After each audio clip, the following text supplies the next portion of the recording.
dices, ya es que no hay que contar nada de nuestra obra, ¿no? Ya está casi todo contado, ¿no? Prácticamente dices, ya qué vamos a contar si has puesto todas las imágenes y todo, con lo cual ya solamente quedaría contar todo el sustrato de alguna manera también de pensamiento más teórico, lo ha explicado muy bien Mercedes, con lo cual ahora ya, pues a lo mejor hay que contar más historias, relatos o chascarrillos, como decimos en España, de cada una de estas obras, ¿no? Pero bueno, independientemente de esto, también me ha encantado esta cosa del mago, ¿no? De prestidigitador, ¿no?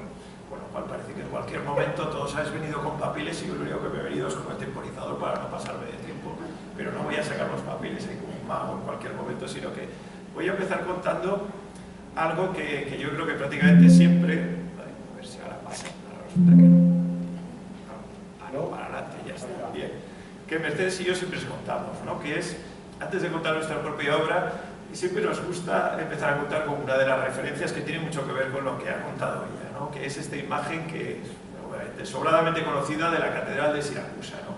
Que cuando todos lo vemos dices, bueno, ¿qué es lo que tenemos aquí, no? ¿Quién habrá hecho esto? Ah, pues parece que es una fachada barroca, ¿no? Pero resulta que empiezas a mirar por ahí atrás y dices, uy, pero si esa fachada, ¿eso qué es? Es una cosa con unas cosas normandas y unas columnas griegas. Dices, ¿realmente de quién es esto, no? Entonces, claro, muchas veces hablamos de qué arquitecto o en qué momento se han hecho las cosas, ¿no? Dices, bueno, ¿y esto quién lo ha hecho? ¿Un arquitecto o realmente lo ha hecho un grupo, una sociedad, un equipo, ¿no? Yo creo que cuando hablaba antes Mercedes del palimpsesto, eso es algo que nos interesa bastante, ¿no? Que realmente no hay una persona, sino que y los proyectos no salen con esta cosa, que acaben siendo muchas veces un momento mágico, ¿no? Pero no es un mago que los hace, ¿no? Sino que es un equipo donde lo que hay es una conversación, ¿no? Una conversación entre muchísima gente, y cuando ponemos este ejemplo nos gusta pensar que dices, esto es lo que había hace más de 2000 años, ¿no? Un templo griego que de repente deja de tener función, y cuando las cosas dejan de tener función se muere. Eso es algo fundamental en la arquitectura. La arquitectura es algo útil, tiene un fin, una utilidad, y después por otro lado tiene también una materialidad.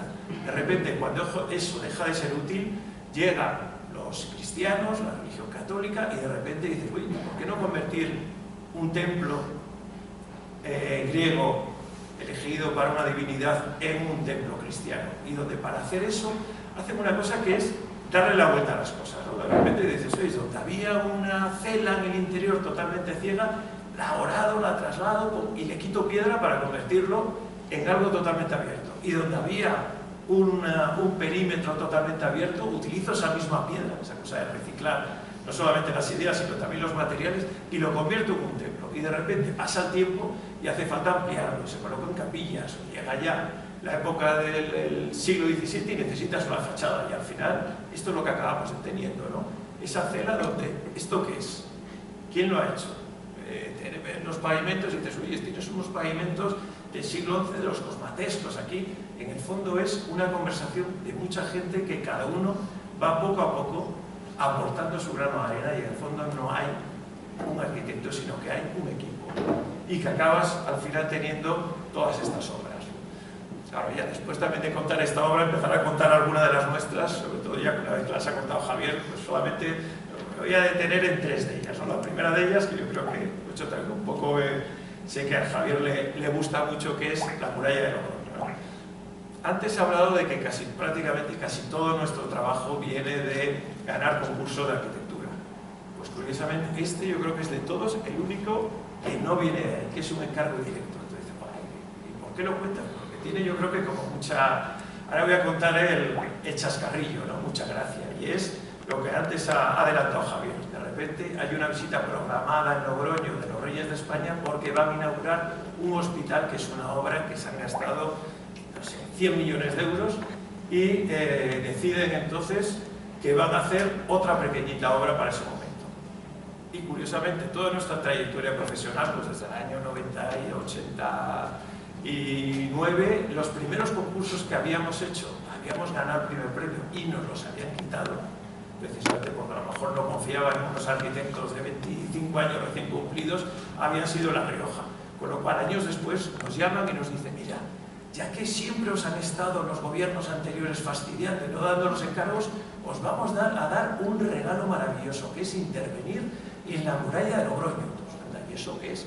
Es un proyecto fantástico. Y cuando nos cuentan la historia es que dices, tenéis que intervenir en este espacio de la ciudad, donde prácticamente hay un lienzo de una muralla, una puertecita, un cubo de la muralla, que cuando te empezabas a enterar dices, ¿y esto qué es? No, esto es una muralla del siglo XVI, que es un monumento totalmente olvidado. Dices, ¿por qué está olvidado? Porque nunca ha tenido uso, porque cuando lo construyen, con un fin lógicamente militar, resulta que ya la tecnología militar ya había hecho que todas las murallas ya tenían unas geometrías de punta de diamante debido a los avances de la tecnología del armamento, ¿no? Con lo cual nos dicen, bueno, tenéis que rescatar esto, y ya tenemos un equipo de arqueólogos que ya está interviniendo ahí. Ah, qué bien. ¿Y qué tenemos que hacer? Pues tenéis que hacer algo, sin saber muy bien el qué, que dentro de 6 meses lo inauguran los reyes. Entonces dicen, ¿esto qué es? ¿Un regalo o una faena? Que no han encontrado a nadie en La Rioja que quiera hacer eso, con lo cual llaman unos de fuera pensando que te van a dar un regalo que es totalmente envenenado, ¿no? Entonces, con ese regalo, vamos a plantearnos qué es lo que hay que hacer aquí. La primera acción es decir, como hay unos arqueólogos que están trabajando y limpiando todo eso, decir, bueno, pues como nos metamos en el mundo de los arqueólogos, no empezamos la obra en la vida. Entonces pensamos, ¿y por qué no dejamos a los arqueólogos trabajar y nosotros hacemos un pabelloncito pequeño, que incluso lo ideal sería que se pudiese construir en una nave industrial, y que de repente al cabo de 6 meses, la semana antes de la llegada de los reyes, llegase casi como un helicóptero volando y ¡paf!, se depositase ahí, ¿no? Después, desgraciadamente, no pudo ser así, sino que se fue construyendo en el sitio, pero bueno. Pero esa era un poco la realidad y la idea que queríamos hacer, ¿no? Y con esta cosa de decir, si realmente está rescatando un monumento del olvido, que ni en Logroño sabían lo que era, porque realmente nunca había tenido un uso, el poco uso que había tenido era que ahí debajo había habido un polvorín. Y ese polvorín, claro, como tenía un acceso casi imposible, pues en un momento determinado decidieron utilizarlo para otra cosa. Y entonces abrieron ese agujero directo, que lógicamente los arqueólogos decían, no, eso es una herida que hay que tapar y hay que cerrar. Decíamos, joder, qué maravilloso, de repente vamos a ver cómo se construye ese polvorín, esos muros de 3 metros de espesor, a través de esa grieta por donde está entrando la luz. Pues vamos a dejarla, y así va a ser que este monumento tenga ese punto también de relato educativo y que forme parte de la exposición, y simplemente con unos banquitos, una pequeña escalera, en la parte de arriba meter esa pieza que queríamos que se hubiese hecho casi como de helicóptero, y que al final, pues bueno, la pieza fue un elemento que hayan piezas del mundo de los arquitectos, de la geometría, que en el fondo la geometría es como, pues como la ortografía o el léxico, la manera de dibujar, ¿no? Donde ahí permitía que se viese el lienzo interior de la muralla, también permitía tener unos planos donde se pudiese exponer, y sobre todo, como en una cosa temporal, algo de madera que se pudiese desmontar con cierta facilidad, ¿no? Fuera simplemente una serie de caminos, de recorridos. Esos recorridos, como había que hacerlos muy rápidos, se acababa el tiempo y dije, bueno, venga, unos tablones de madera tipé, una madera tropical súper dura, que vamos colocando y vamos generando de manera que se convirtiese ese pabellón como un recorrido, un espacio público. ¿Para qué? Para que ese espacio, que no es que hubiese estado olvidado de la ciudad, sino que nunca se había integrado en la ciudad, vamos a intentar integrarlo. Entonces les animamos a los del ayuntamiento y dijimos, bueno, ¿qué nos ponemos? Quedan 3 semanas para la inauguración, han excavado los arqueólogos ese foso, pues vamos a arreglar las banquetas, llenarlo de madera, iluminarlo de manera que todo ese espacio público se acabase metiendo en el edificio y que conformase todo un conjunto y pudiese tener, de verdad, que no fuese un monumento que se volviese a olvidar, sino que la ciudadanía fuese recorriéndolo y se metiese ahí. Llegaron los reyes, lo inauguraron, fue todo maravilloso y se quedó así. Tanto que al cabo de muy poco tiempo, ya casi con la visita de los reyes, decimos, bueno, tenemos al lado ese frontón que está allá a la izquierda del cubo de la muralla, con lo cual el ayuntamiento lo siguiente que hizo fue decir, vamos a quitar el frontón. Y claro, de repente quedó descarnado todas esas viviendas que estaban en un segundo plano, que nunca habían estado pensadas para estar ahí. Entonces nos dijeron, bueno, vamos a seguir haciendo algo. ¿Qué se puede proponer ahí? Pues primero, que entren los arqueólogos de nuevo. Entraron los arqueólogos y lo primero que encontraron es los restos de una muralla de la época de Napoleón, que después se utilizó hasta las guerras carlistas y que había sido, al igual que la anterior, prácticamente inútil porque nunca sirvió para nada, ¿no? Entonces dije, bueno, ¿qué se puede hacer ahí? Pues ya que hay que hacer algo, vamos a hacer un sitio donde se pueda entender e interpretar la ciudad y rehacer ese límite de la ciudad para que esas viviendas tuviesen un límite delante digno, ¿no? Pero para tenerlo digno también había que pensar que esas viviendas tenían que tener unos patios arbolados, algo que no diese ese lienzo contra directamente las murallas. Y efectivamente Javier decía, un arquitecto que construye murallas en el siglo XXI, ¿cómo vamos a hacer una muralla maciza de 4 o 5 metros de espesor, ¿no? Sino lo que vamos a hacer es un pabellón totalmente horadado que sea, y ahí sí que entra esa cosa de lo mágico, ¿no? Donde en su interior te metes en el interior del muro y empiezan a aparecer las proyecciones y muchas más cosas, ¿no? Y aquí ya simplemente las imágenes de cómo se va construyendo, que así hablan por sí solas.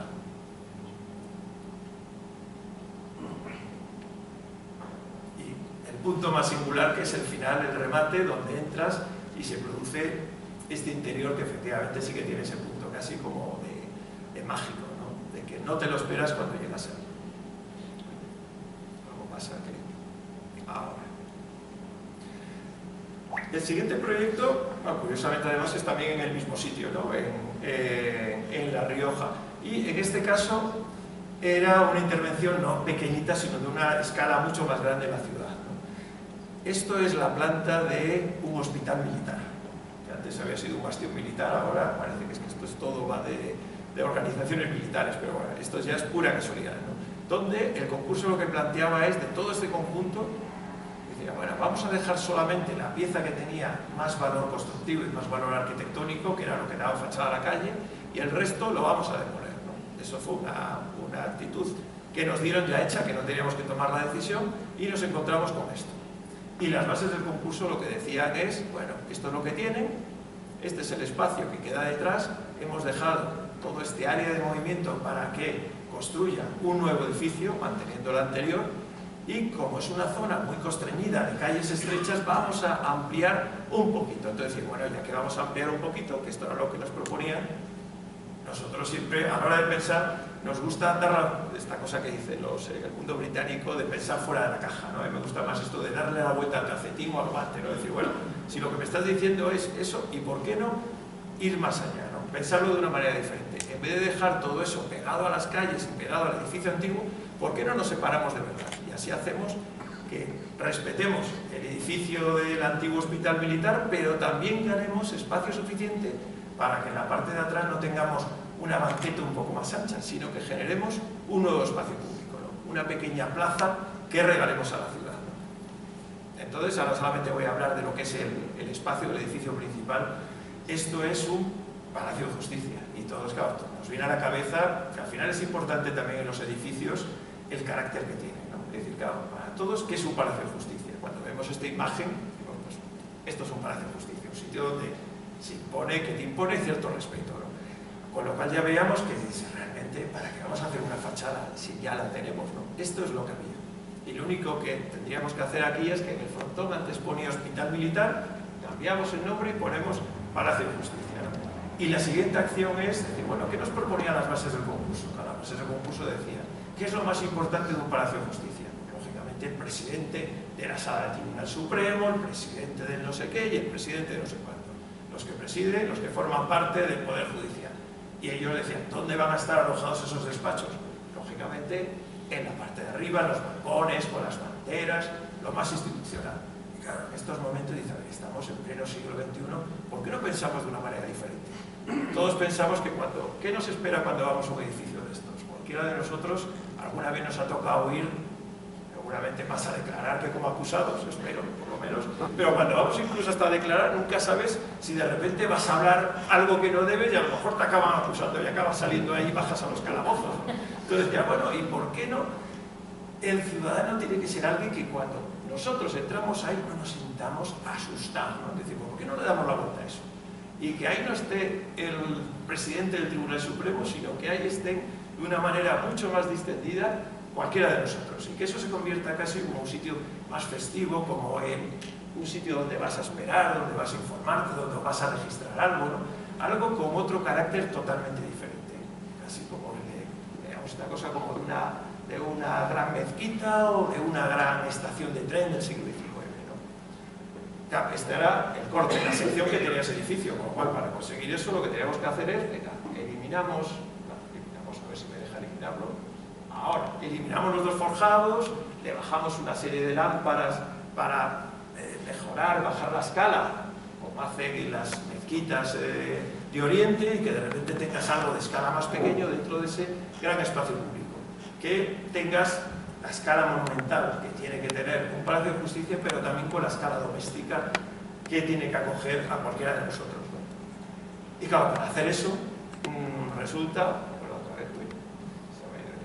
resulta que aquí nos tropezamos, o no, con las comisiones de patrimonio, ¿no? Eso que no sé aquí cómo se llamará en México, pero aquí imagino que será el equivalente a Lina y a todas estas cosas. La diferencia es que mientras aquí, y por lo menos por lo que conozco de México, no es lo mismo tratar con el INA que en España, que desde el año 78 todo se ha ido transfiriendo a las comunidades autónomas, y antes tú podías tratar con el Consejo Asesor del Ministerio de Cultura, donde había gente muy formada, y ahora ya te vas a una organización más pequeñita y de repente te encuentras con una persona de un pueblo pequeño, que a lo mejor, o un funcionario que a lo mejor no tiene el conocimiento para tomar ese tipo de decisiones. Entonces dijimos, bueno, vamos a contarlo de manera que podamos convencer. Y entonces, claro, aquí nos viene nuestro pasado de Roma, ¿no? Y decimos, venga, el Palacio Farnese. Esto es el Palacio Farnese, por todos conocidos, donde lo vemos, y dices, pues es para 3 plantas, una cubierta.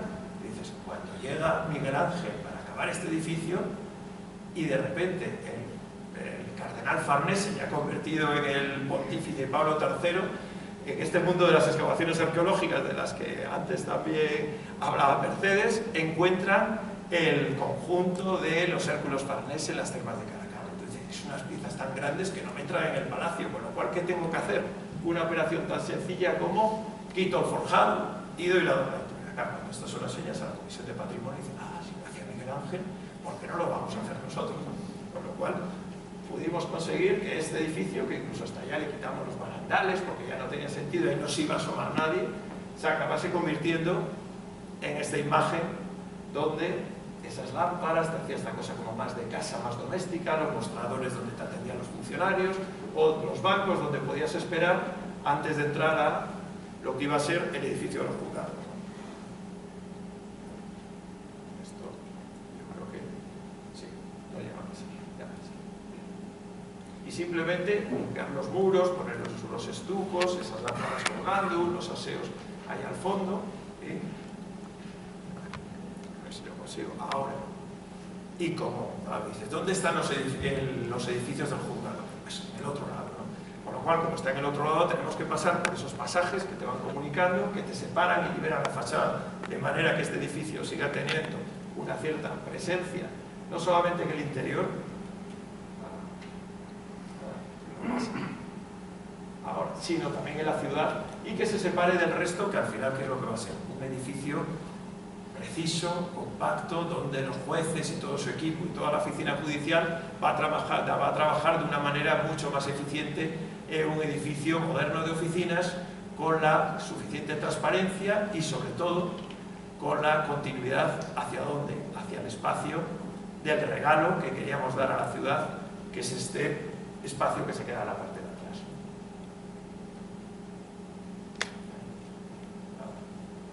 Mira, a ver si lo puedes pasar, sí. A ver si ya se va pasando. Ahí, sí, ya está. A todo este jardín que se coloca en esta parte trasera y que es el otro regalo. También estas cosas que tienes cuando haces arquitectura, que dices, bueno, ¿qué es lo que aportas tú en todo este proceso, en todo este palincesto de intervenciones, ¿no? Pues tienes que aportar algún pequeño regalo. En este caso no solamente era la transformación, sino también el aportar todo ese espacio público donde querían hacer una banqueta grande, de repente se puede convertir en un sitio donde pueden ir los niños a jugar o donde puede ser una antesala para determinadas actividades que se producen en el edificio, ¿no? Y bueno, yo creo que ya podría estar contando más obras, pero como ya hemos llegado a los... No, vamos, ya me voy a parar, ¿no? A los 20 minutos yo creo que mejor casi, y no seguir prolongándolo, lo dejamos aquí. Una última, la del Ministerio.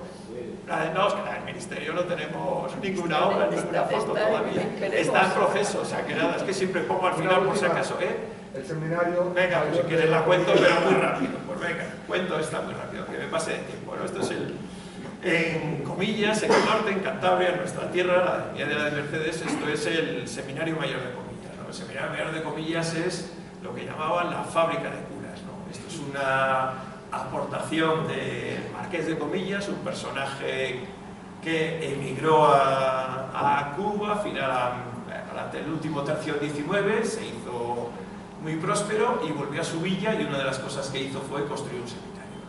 Este seminario que durante años y años fue funcionando hasta que ya en los años 60 del siglo pasado los jesuitas decidieron trasladarse a Madrid, cerrar el seminario y se quedó totalmente abandonado. Y esto es lo que era, ¿no? Una pieza que era un centro con un centro como muy simbólico, como un vestíbulo, una iglesia. Me cuesta pasar, sí, este era el estado del vestíbulo, y unos laterales donde era el colegio de los teólogos y el colegio eran los dos colegios que tenían los jesuitas, totalmente separados y en torno al claustro, ¿no? Y el estado en el que estaban los colegios, también era por el uso que había tenido, era ya este, ¿no? Entonces, claro, yo por lo menos mis recuerdos de infancia, y los de Mercedes también, cuando íbamos a visitar este edificio muy de niños, es que era un sitio con un carácter como de colegio antiguo de curas, esta cosa muy triste, casposa, que ha tenido también un pasado, incluso hasta vinculado con personajes de México, que mejor no hablar de ellos, porque era todo muy triste, seguramente ya lo sabrán, pero bueno.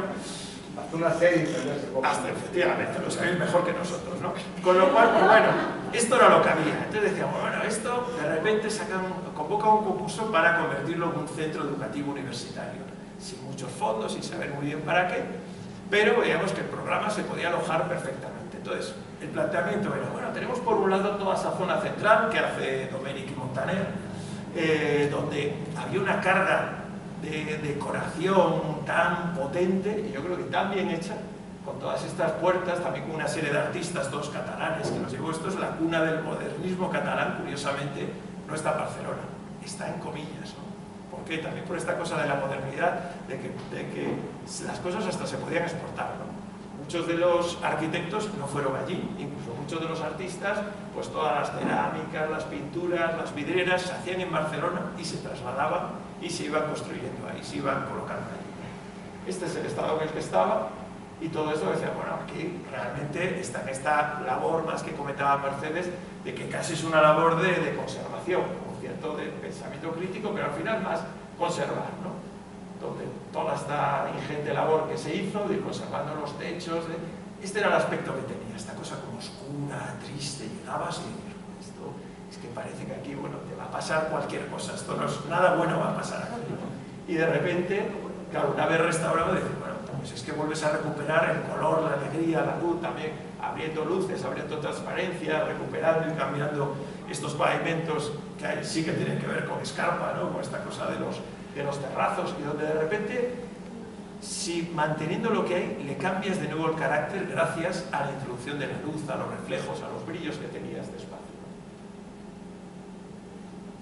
Aquí se incorporan, sin que se vean prácticamente, pues todas las instalaciones, el aire acondicionado, y el pequeño regalo es que encima de esas salas había un bajo cubierta donde antes estaba el reloj y estaba todo estartalado, y de repente con un pequeño cambio de tecnología, quitando las traves y las cestas de madera y convirtiendo en unas fábricas de cerámica armada muy relacionadas con toda la tecnología de las bóvedas catalanas, conseguimos crear como este espacio de regalo en el edificio, un espacio de descanso, a restauraciones ya del exterior.